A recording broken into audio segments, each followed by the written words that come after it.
Hai sob, apa kabar nih? Santuy kan? Yang nggak santuy, santuin aja sob.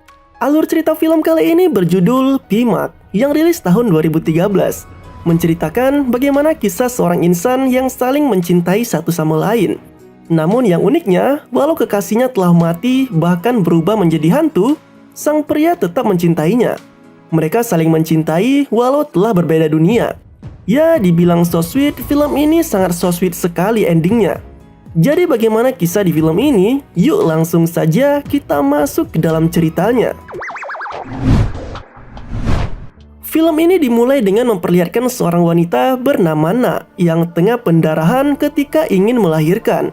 Di rumahnya ini tidak ada siapa-siapa cuy. Ia hanya sendirian. Suami Na yaitu Ma sedang pergi berperang bersama teman-temannya yaitu Puak, Ae, Ter, dan Sin. Tapi tunggu. Supaya tidak bingung dengan sebutan namanya, karakter bernama Ma kita ubah saja dengan nama Ujang ya. Supaya tidak bingung antara Na dan juga Ma. Jadi karakter Ma kita sebut saja namanya Ujang, oke?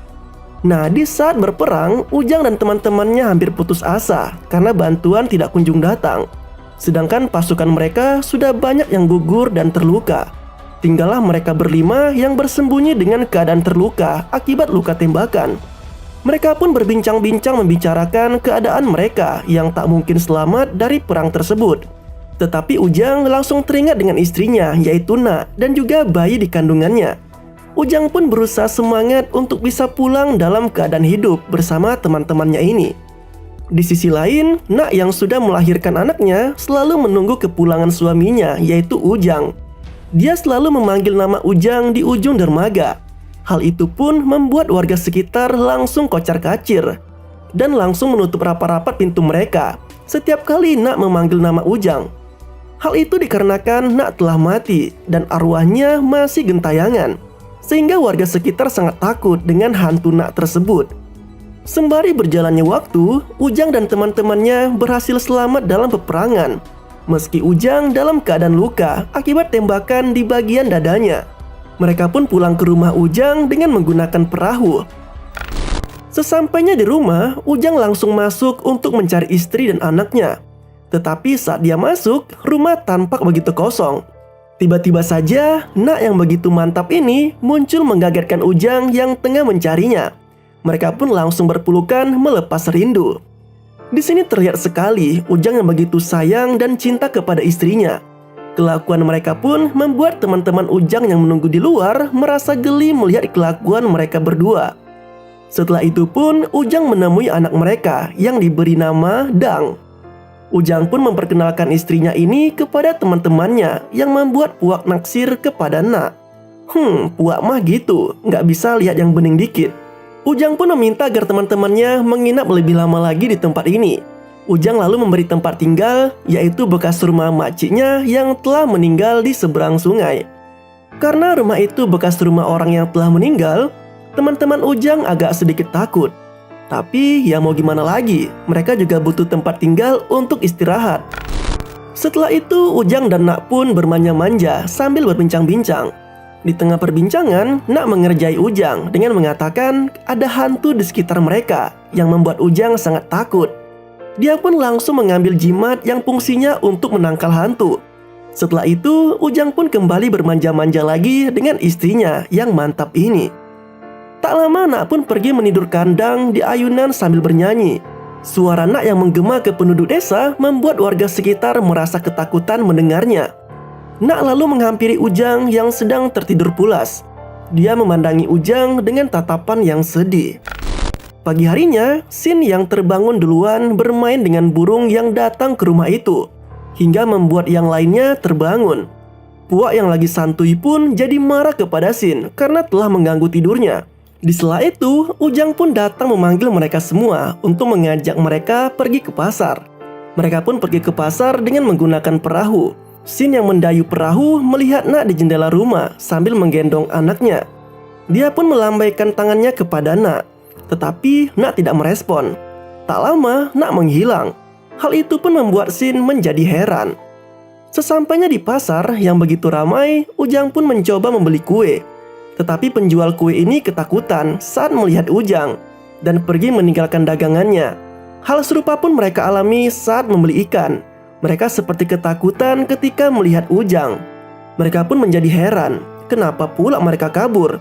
Mau beli pun tak boleh. Hingga sampailah mereka ke kedai kecil yang menjual minuman. Penjual ini lalu memberitahu Ujang kalau istrinya, yaitu Nak, adalah seorang hantu. Dia pun menyuruh Ujang menunduk dan melihat Nak di antara kakinya untuk membuktikan hal tersebut. Jadi di film ini, untuk melihat hantu, kita harus melihatnya dengan cara menunduk dan melihatnya di antara kedua kaki. Anak penjual ini pun langsung menutup mulut ibunya. Dia tidak ingin Ujang mengetahui hal tersebut. Karena jika Ujang tahu, maka arwah Nak akan mengganggu mereka. Teman-teman Ujang tidak peduli dengan hal itu. Namun, Sin merasa curiga kalau apa yang dibilang penjual itu adalah benar jika Nak sebenarnya adalah hantu. Kemudian sampailah mereka ke rumah. Teman-teman Ujang sedang santuy di tempat ini. Mereka lalu membicarakan kejadian aneh tadi. Sin mempercayai bahwa Nak adalah hantu, tetapi yang lainnya tidak percaya dan menertawakannya. Mereka tak percaya wanita secantik Nak adalah hantu. Ditambah lagi penjual minuman yang berbicara tadi sedang dalam keadaan mabuk. Sembari santuy, mereka juga sedang menunggu Ujang. Namun Ujang tak kunjung datang. Hingga mereka menyuruh Sin datang ke rumah Ujang untuk menjemputnya. Sesampainya di rumah Ujang, Sin pun memanggilnya dan masuk ke rumah Ujang. Di dalam dia melihat Nak dan bertanya, "Ujang di mana?" Tetapi Nak memandangi Sin dengan seramnya yang membuat Sin begitu ketakutan. Eits, itu hanyalah ilusi. Ternyata Sin hanya bermimpi cuy. Ia belum pergi ke rumah Nak, tapi saat dia terbangun seperti dejavu, apa yang dimimpikannya tadi menjadi kenyataan.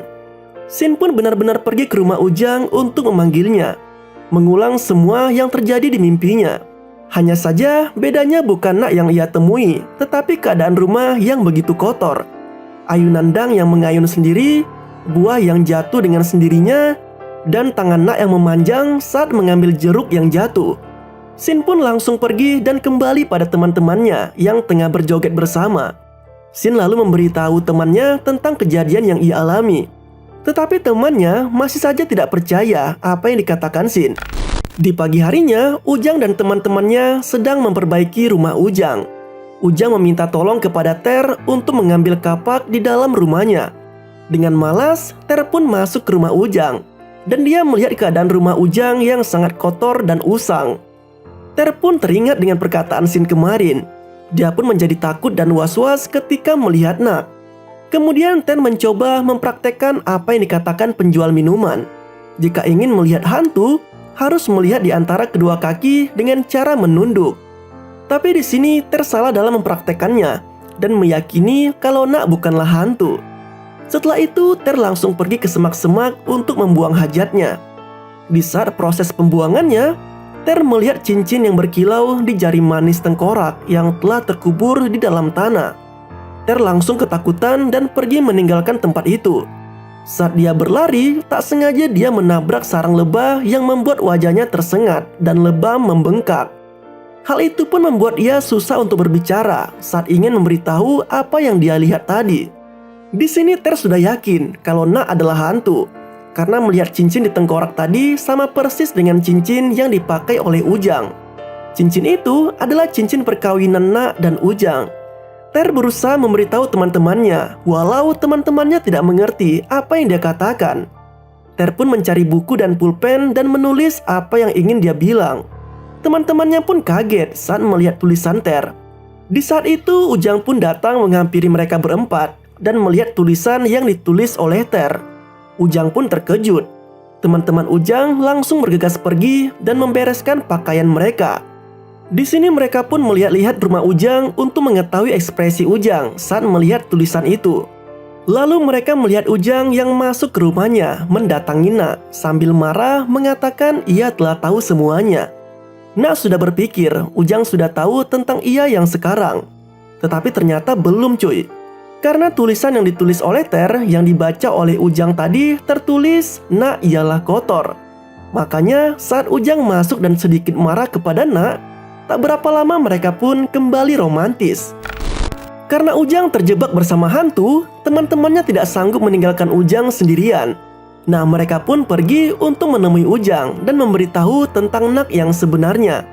Saat hendak memberitahu, tiba-tiba Nak muncul. Di sini mereka menjadi sangat takut. Nak pun mengajak mereka untuk makan malam bersama. Mereka pun terpaksa mengiyakannya.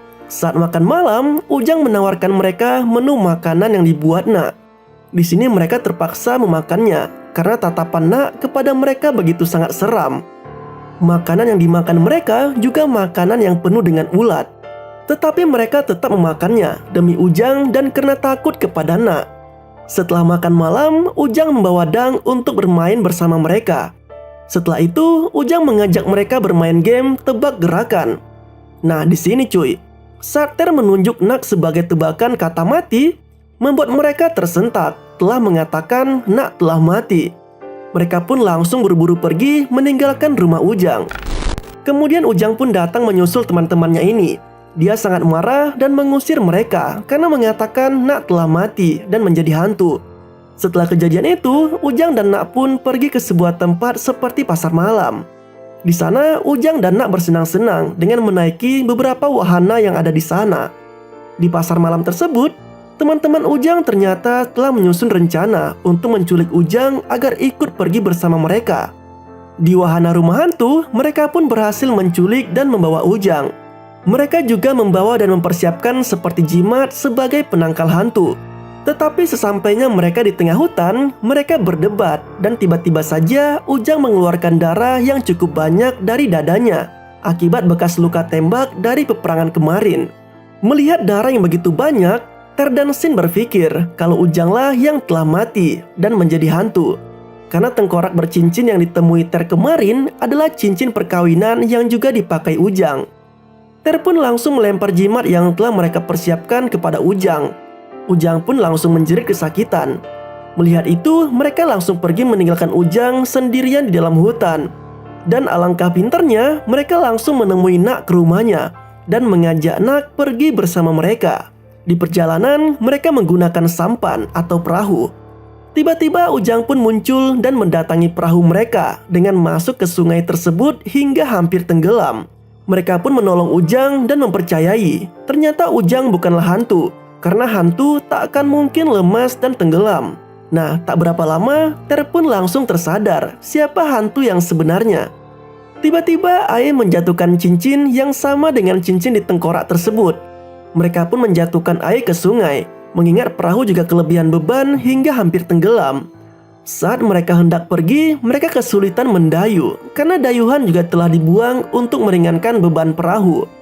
Tiba-tiba saja Nak memberi dayuhan yang telah dibuang tadi.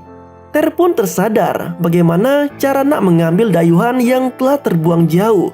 Ter pun langsung membungkuk dan melihat di antara dua kakinya untuk mengetahui siapa hantu sebenarnya. Dan yap, ternyata Nak adalah hantu yang sesungguhnya. Mereka pun langsung kabur dengan berenang menuju tepian sungai dan mendatangi kuil yang ada di sana untuk meminta pertolongan kepada seorang biksu. Dibuatlah garis pembatas agar hantu tidak bisa melewati garis tersebut. Tak lama, datanglah Nak yang sudah berubah penampilannya seperti hantu. Yang tadinya cantik semampai, kini berubah jadi seram. Akibat kekonyolan dari mereka, jimat-jimat penangkal hantu pun berjatuhan. Serta garis pembatas yang telah dibuat tadi menjadi rusak. Hingga Nak bisa menjangkau mereka semua. Seketika lampu di sana mati sesaat. Dan ketika hidup kembali, mereka semua sudah terikat. Biksu tadi pun pergi meninggalkan kuil tersebut dengan begitu santuinya dan seperti tidak ada kejadian apa-apa. Setelah itu, Nak pun menghampiri mereka. Mereka berusaha kabur. Tak lama, Ai pun datang dan menceritakan kalau dia bukanlah hantu. Cincin yang dia pegang sebelumnya ternyata ia dapat dari tengkorak Nak. Hal itu dia lakukan karena dia memerlukan uang untuk berjudi dan berharap dengan menjual cincin tersebut bisa mendapatkan banyak uang. Saat bercerita, mereka langsung teringat Nak yang masih berada di sana. Mereka pun berusaha pergi dari kuil tersebut, tetapi Nak sudah menutup rapat-rapat pintu dan jendela sehingga mereka tak bisa keluar dari sana. Di sini Nak sangat marah, tetapi disinilah semua hal-hal terungkap. Nah, sebenarnya Ujang sedari awal pulang dari pasar memang sudah mengetahui istrinya yaitu Nak adalah hantu. Tetapi Ujang pura-pura tidak mengetahuinya, karena di lain sisi dia sangat mencintai istrinya itu. Walau kini istrinya telah mati dan berubah jadi hantu. Nah, suasana pun cukup menegangkan dan mengharukan di antara percakapan Ujang dan Nak. Nak ingin terus bersama Ujang, walau hakikatnya seorang hantu tak bisa hidup bersama orang yang masih hidup. Begitu juga dengan Ujang. Dia tidak peduli walau Nak telah menjadi hantu. Dia tidak peduli dengan status Nak yang sekarang. Dia hanya ingin hidup dengan Nak, menjalin kehidupan mereka bersama kembali. Teman-teman Ujang sangat terharu dengan momen ini. Mereka pun tidak takut lagi dengan Nak. Dengan adegan yang sangat mengharukan tadi, akhirnya mereka pun kembali ke rumah Ujang. Di sini teman-teman Ujang sangat mengerti sekarang. Cinta Ujang sangat luar biasa kepada istrinya itu. Sementara itu penduduk desa pun akhirnya bisa menerima Nak dan hidup berdampingan dengan sosok hantu. Ya, walaupun ada beberapa yang menentang dan takut dengan Nak. Dengan kemampuan Nak yang telah menjadi hantu, dia pun telah banyak membantu para penduduk desa, seperti memperbaiki genteng dan hal lainnya. Dan film pun berakhir dengan bahagia. Nah, itulah alur cerita dari film Pimak yang berasal dari Jepang, maksudnya dari Thailand. Jika kalian ada request untuk alur cerita berikutnya, jangan sungkan untuk request di kolom komentar ya. Terima kasih telah menonton video ini, sampai jumpa pada video selanjutnya.